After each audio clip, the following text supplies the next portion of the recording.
Job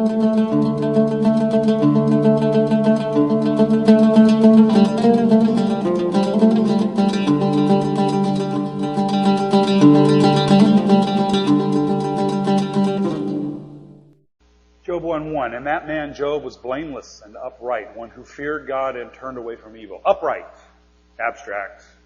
What's it mean? Let's get away from the abstract. Let's go to the concrete.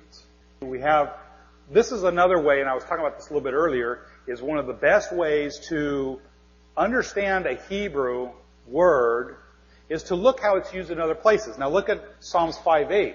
Lead me, O Lord, in thy righteousness because of my enemies. Make thy way straight before me. Same word. It's just the translators translate it differently. For some reason they didn't like, and that man Job was blameless and straight. Well, that's obvious. In our culture, that doesn't mean anything.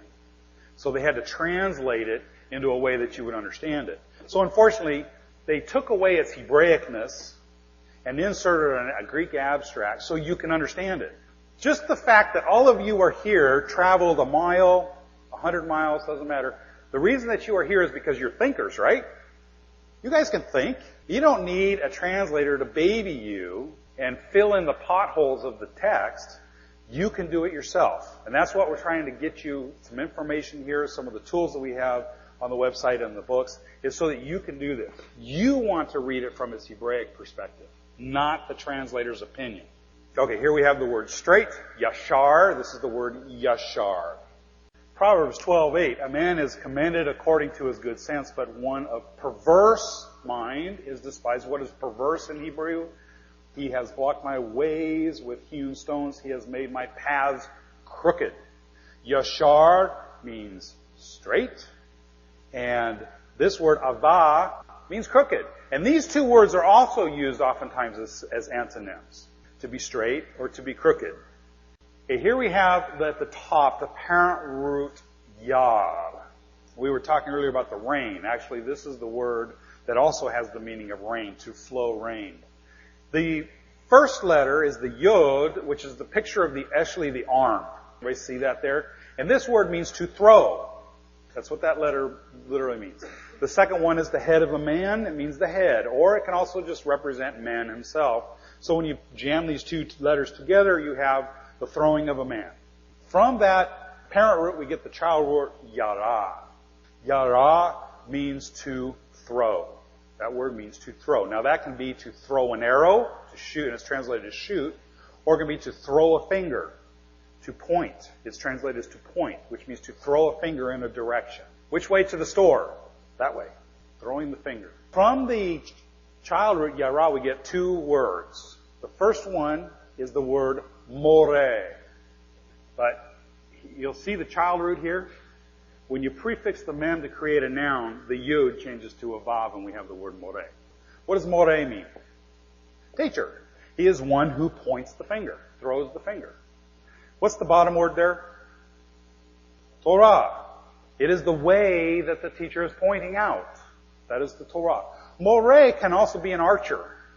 An archer, one who throws an arrow. What would Torah be in that context? The arrow. It's what is thrown. The Torah is not the target. Yahweh is the target. The Torah is the arrow that we shoot to get to Yahweh. What do I have here?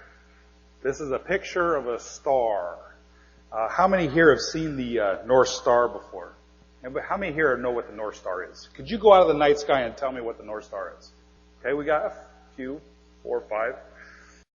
The ancient Hebrews, however, they were masters of the night sky and the daytime. The sun, the moon, the stars, they were their guides to the seasons, the guides to when to plant. They were the guides to everything.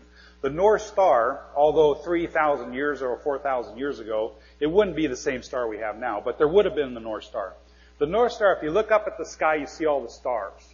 And you've probably seen a time-lapsed photograph of the stars, and there are all these streaks going like this. Okay, a time-lapse where let's say you keep the shutter open for an hour, and they're all streaks. Well, because of the rotation of the Earth, the sky, the stars spin around. The direction north, where the axis of the Earth is, it stays stationary. Everything revolves around that point. Well, the North Star is right there, so it never moves. You can go out there at night, And it's right there. It's always there. So you know the direction north, as long as it's not cloudy.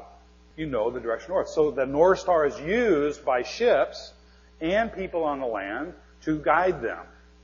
Okay, the top one there is the word hal. It's the hay with the lamed. The hay means to wow. Look at that. That's what this letter is saying. Look. The lamed is the shepherd's staff, and the shepherd's staff is used to move the sheep, to get them to go toward a specific direction. So we've got look toward. It means to look toward something. This is the parent root.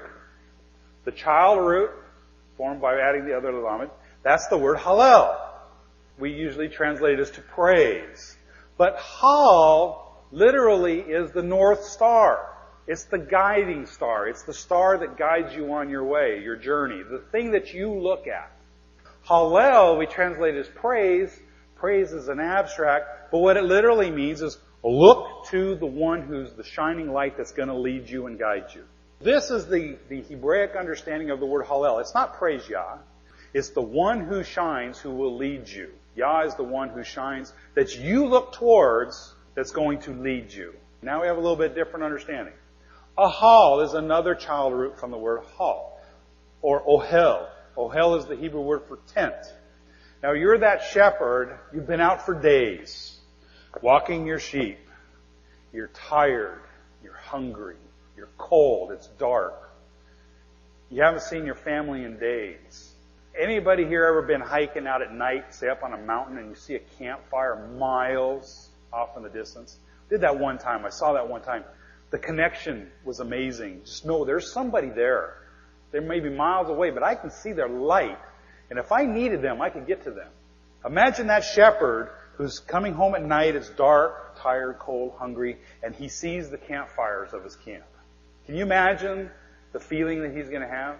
The Hebrews were very emotional people. We hide our emotions in our culture.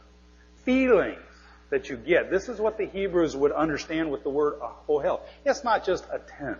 It is the place where you receive comfort, where you receive love, food, all of these things. For you shall worship no other God, for the Lord, whose name is a jealous God. Interesting name for a God, jealous. This is in my book, His Name is One. One of the chapters deals with this idea of being jealous. We're going to look at it briefly here. In the Hebrew, that's the word kana.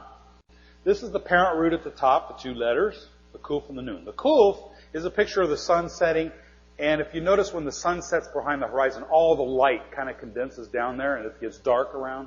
It has this idea of condensing. The nun is a picture of a seed. We talked about it earlier. When you put these two together, you have the bringing together of the seeds, or bringing together for the seeds, and it means a nest. And what does a mother chick do, or mother bird? She goes around and gathers all the materials, brings them in, and builds a nest for her children, her eggs. The next word is the word kana, and that word means to construct, like to construct a nest. The next one is kun. Kun is translated as the spearhead. What's that got to do with birds? I was walking one time, actually it was my son and I, we were walking by this tree, and all of a sudden this bird came out of the tree and bam, right into his head with his beak. That bird had its nest in there, and that bird was protecting its chicks. So think of a spearhead as the bill of a bird that's used as a weapon. The last one is the kane. Now this word means to protect, to guard, just like the bird does with its nest. The translators translate it though as jealous. I don't really like that. It can mean that. There is places in the context of Scripture where it does have the meaning of a husband who is angrily jealous of something. But usually in the context of this, it's to guard and to protect. God is not just a jealous God. God is the one who guards and protects and defends His children in His nest from the enemy. What the? Haketz. That means the end.